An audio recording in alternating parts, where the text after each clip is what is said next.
There's a quiet kind of person you have probably met at least once. They show up to dinner without their phone on the table. They take trips without checking in anywhere. They live entire weekends completely disconnected, and somehow they seem more alive than anyone else in the room. These are the people who genuinely love being offline. And today, we are going to talk about the rare traits that almost all of them share, because once you see this pattern, you cannot unsee it. Let's start with something that might surprise you. People who love being offline are not anti-technology. They are not technophobes stuck in the past. They are actually some of the most intentional, self-aware individuals you will ever encounter. The difference between them and everyone else is not what they reject. It is what they protect. The first trait is an unusually strong relationship with boredom. Now, before you click away, hear me out. Most of us have been conditioned to treat boredom like an emergency. The second our brain has nothing to grab onto, we pull out our phones. We scroll. We fill the silence. But the people who genuinely love offline life have learned to sit in that discomfort without flinching. And something remarkable happens when you do that. Your brain starts generating its own content. Original ideas, creative solutions, memories you forgot you had. Neuroscientists call this the default mode network. It is basically your brain's background processing system, and it only activates fully when you stop feeding it constant external stimulation. People who love being offline give their brain space to actually breathe. And the results show up in their creativity, their problem solving, and even their emotional regulation. The second trait is that they measure their life in experiences, not evidence. Think about what happens when most people have an incredible moment. The instinct is to capture it, share it, prove it happened. But people who love being offline have quietly broken that reflex. They have reached a point where the documentation feels like it would diminish the experience itself. There is actually something fascinating going on psychologically here. Research has repeatedly shown that when we shift our focus toward recording a moment, we engage with it less deeply. We trade presence for proof. The offline lovers in your life have figured out that a sunset you actually watched with your own eyes hits completely differently than one you filmed and posted and then re-watched later on a 4-inch screen. The third trait ties directly into how they see themselves. People who love being offline tend to have a very stable sense of identity that does not need external confirmation to feel real. This is actually rarer than it sounds. Most of us, whether we admit it or not, use social feedback as a mirror. We post something, and then we watch to see how the world reflects it back at us. Over time, that reflection starts shaping who we think we are. But the people who genuinely thrive offline built their identity from the inside out.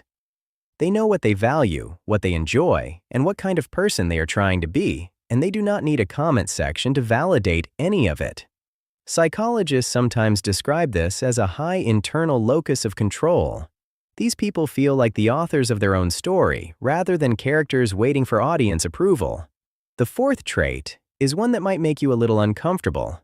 They are genuinely comfortable with being unknown. In a culture obsessed with visibility, choosing to be unseen feels almost countercultural. But people who love being offline have made peace with the idea that most of the world will never know who they are, and that is completely fine. There is actually a deep kind of confidence embedded in that.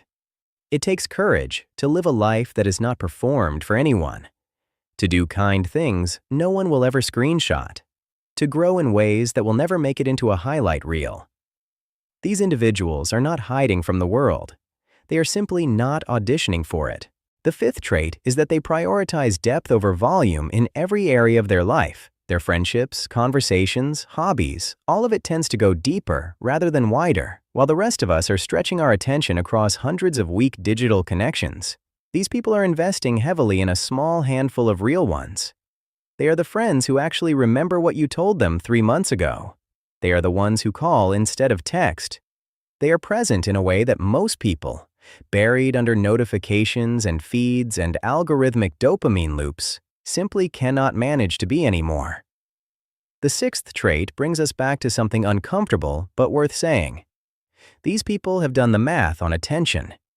Every hour you spend online is an hour you are not reading, not building something, not having a real conversation, not sleeping, not exercising, not being bored enough to have a genuinely original thought. People who love being offline are not naive about this trade-off. They have looked at it directly and decided they want their attention back. Attention is the only non-renewable resource you actually have. Time you can reframe. Energy you can recover. But the moment you spent distracted is genuinely gone.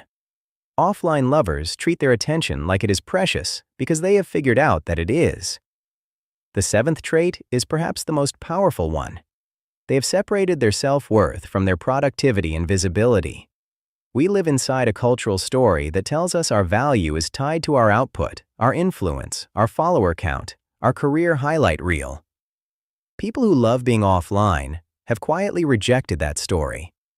They understand that you can live a deeply meaningful, genuinely fulfilling life that generates no content whatsoever. They walk, read, cook, laugh, fail, grow, and love without broadcasting any of it. And somehow, they seem more whole because of it. Here is the thing worth sitting with after this video ends. These traits are not personality quirks people are born with. They are choices, habits built slowly over time, boundaries drawn and then defended. If you look at that list and you feel a pull toward it, that feeling is worth paying attention to. Because being offline is not about rejecting the world, it is about choosing which version of it you actually want to live in. So what do you think?